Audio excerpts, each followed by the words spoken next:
aujourd'hui, nous allons parler de ce lieu dans lequel on peut passer beaucoup de temps lorsque l'on est inspiré, un lieu dans lequel on va travailler. Alors, il faut, selon moi, qu'il soit à la fois beau, pour que l'on puisse être inspiré justement, et surtout utile pour avoir une bonne organisation et pouvoir travailler des heures durant. Alors, on commence, comme vous l'avez bien dit, par l'emplacement du bureau. Alors, le plus important, si on a la possibilité de disposer son bureau en face d'une fenêtre, eh bien, selon moi, il faut absolument le faire, parce que ça va permettre d'apporter de la lumière naturelle, et on travaille quand même toujours mieux avec de la lumière naturelle qu'avec une multitude de lampes. Alors, si on ne peut pas mettre son bureau en face de la fenêtre, on peut également le mettre au milieu de la pièce. Alors, ça peut paraître un petit peu surprenant, mais quoique, on a tous en tête cette image d'un bureau qui prend toute la place dans la pièce, et ça permet de ne pas être finalement cloisonné et de pouvoir être motivé pour le reste de la journée. On évite de le mettre face à un mur, et j'avais cru lire aussi il y a fort longtemps d'éviter de le mettre face à un miroir. Ah oui, alors là, ça me paraît totalement évident. Effectivement, le miroir, j'y avais même pas pensé, mais se voir en train de travailler, c'est comme se voir en train de dormir, c'est pas forcément feng shui. Et quant au bureau face au mur, effectivement, moi, je ne le conseille pas, mais parfois, on n'a pas le choix. Et c'est pour cela que, on va continuer, mais vous allez voir, quand on parlera des couleurs, on parlera du bureau en face du mur. Dans un instant. L'équipement maintenant, puisqu'on vient de parler de l'emplacement, l'équipement, Oui. Le bureau lui-même. Alors, le bureau, le meuble lui-même, si on a encore une fois la possibilité, on n'hésite pas à prendre un bureau large sur lequel on peut mettre son ordinateur, ses papiers, sa to-do list, ses crayons, son double écran, sa tasse de thé, de café. Vous l'avez compris, l'idée, c'est quand même de se sentir bien, de pouvoir poser des choses sur son bureau. Il faut quand même également penser à la chaise ergonomique, réglable, voilà, avec un bon soutien des lombaires, surtout si l'on passe beaucoup de temps sur ce bureau. Et il faut également penser à la lampe de bureau, parce que même si nous avons cette magnifique lumière naturelle, il faut toujours ajouter une touche de lumière pour la santé de ses yeux. Oui, c'est mieux. Voilà. Et je finis avec les rangements complémentaires. Si le bureau ne possède pas de tiroir, par exemple, alors dans le meilleur des cas, on a une magnifique bibliothèque qui se trouve derrière le bureau dans laquelle on peut ranger tous nos papiers. Mais sinon, on n'hésite pas à rajouter des caissons, des casiers, voilà, pour pouvoir organiser tout cela. Ça, c'est pour le meuble en lui-même. Oui. Ensuite, on choisit de quelle couleur. Là, je sais que vous aimez certaines couleurs que je déteste, et inversement. Alors, qu'est-ce que vous nous préconisez ? Alors, vous allez voir sur les photos que j'ai choisies, c'est quand même assez sobre. Alors ici, on se retrouve justement avec un bureau en face d'un mur. Alors, c'est un mur en bois, mais surtout, on a eu la bonne idée de positionner un magnifique tableau avec des couleurs très peps, du vert, du bleu, du jaune, du rouge. Ça va permettre de nous inspirer lorsque l'on travaille, tout en cassant un petit peu ce côté renfermé d'avoir dû au bureau face au mur. Ça permet d'apporter un petit peu de dynamisme à l'espace.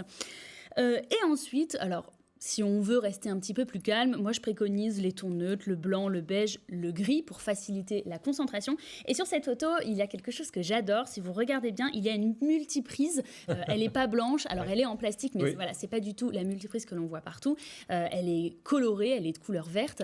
C'est-à-dire qu'on l'assume, en fait. On l'assume, et surtout ça devient un élément déco assumé et très joli. Et alors ce bureau, ce meuble, on le choisit en quoi ? En marbre rare, en bois brut Alors, qu'est-ce que vous nous conseillez ? Moi, je trouve que le meilleur matériau au monde, c'est le bois, parce qu'il est chaleureux. Mais si l'on veut quelque chose d'un petit peu plus contemporain et moderne, on peut se tourner vers le verre ou bien le chrome qui revient... Le vert, hein, pas la couleur verte, le vert. Le vert, la matière. La matière vert, VE2RE. Alors pour rien vous cacher, c'est ce que j'ai à la maison. C'est très joli. Oui. Mais alors, il faut avoir sa petite chiffonnette pas très loin une fois qu'on a terminé sa séance de travail. C'est vrai. Vous le reconnaissez ? Je le reconnais, c'est pour ça qu'il faut adopter du bois. Voilà, moi je suis plutôt team bois, parce que c'est vraiment chaleureux, intemporel, notamment si on le met, on va voir, voilà, ici par exemple sur cette photo, on a le bureau en face de la fenêtre. Ici, encore une fois, ce sont des bureaux qui sont face au mur, mais la chaleur du bois permet de rendre cet enfermement un petit peu plus confortable. Alors, vous nous avez préconisé un certain nombre de points pour avoir un bureau remarquablement bien situé, équipé. Et vous avez également dressé une shopping list en partant du plus cher au plus abordable. Voilà, tout On à commence fait. par quoi? Alors, on va commencer par un bureau de chez La Redoute qui coûte 800 euros.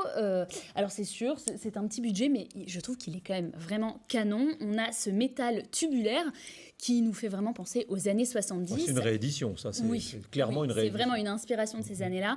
Je trouve qu'il est vraiment sublime, associé encore une fois à du bois chaleureux. Je sais pas, mais moi Voilà, vous j'achète. craquez. Voilà. Le deuxième, chez Milibou. Ici, alors on a Milibou, un bureau à 480 euros, toujours d'influence vintage.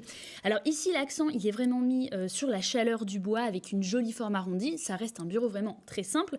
Et ce qui est chouette avec ce bureau, c'est qu'il peut à la fois faire bien sûr office de bureau, mais également de petites commodes dans son entrée, pourquoi pas. Troisième choix, Lorraine, et c'est toujours chez La Redoute, à un tarif encore moindre que 480, 450 euros. Voilà, presque la moitié. Ici, chez La Redoute, alors je l'ai choisi parce que je le trouve quand même assez bluffant, ce bureau. Il est quand La même... couleur est particulièrement intéressante. Voilà, on a un plateau ovale au bord arrondi. Il est très spacieux pour travailler, donc on peut vraiment s'en servir au quotidien.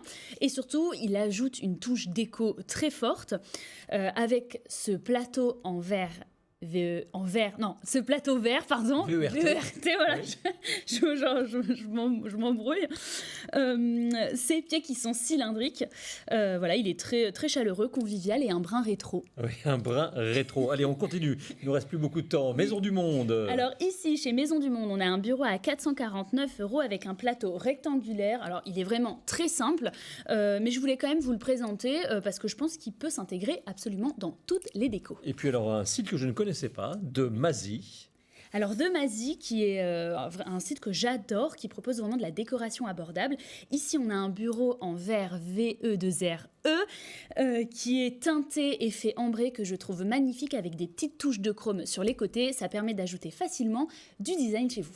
Ça, on connaît évidemment, du moins la marque, évidemment, Ikea, à 229 euros. Voilà, je voulais quand même vous parler d'IKEA. Ici, on a un bureau très abordable qui Alors, est ils sont vraiment... malins, pardon de vous couper, Oui. mais c'est celui de gauche ou celui de droite, évidemment, parce qu'eux sont toujours dans la répétition quand on est un habitué de la maison Oui. suédoise. Je ne dirais pas qu'on se fait avoir, mais voilà, c'est le bureau de gauche. Oui, effectivement, sur les photos, ils en ont mis deux. Oui. Mais j'aime beaucoup cette pièce parce qu'elle reste très abordable, très simple, mais elle fait totalement le travail. Chez But. Chez But, un bureau à 130 euros pour les petits budgets. Ici, on maximise le rangement. On a des petits tiroirs, une niche, donc on a la praticité avant tout et c'est parfait notamment pour les étudiants. Allez, il nous reste quelques instants pour encore deux choix. Swick. Swick à 129 euros. C'est de moins en moins cher. Oui, c'est l'idée. Alors ici, on a du bois chaud. Sur le côté droit, on a un bloc de rangement qui est directement intégré au bureau. Et il ne faut pas se mentir, c'est quand même très pratique d'avoir du rangement directement sur son bureau. Le seul petit hic avec celui-ci, c'est qu'on ne peut pas forcément le mettre au milieu de la pièce parce que le revers n'est pas très bien fini. Allez, le dernier, de Mazie, pour un tout petit budget étudiant ou alors pour un petit bureau d'appoint, 104 euros. Voilà, ici, de Mazie, donc un style industriel. Ce que j'aime beaucoup ici, ça va être l'ajout de la couleur, du vert. Le budget est vraiment rikiki, donc si on veut se lancer dans la couleur, ici, on peut facilement le faire. Merci beaucoup, Lorraine K. Je préviens d'emblée, je ne viendrai pas le monter chez vous, sinon il sera monté à l'envers. Merci beaucoup. L'information continue sur Moselle TV.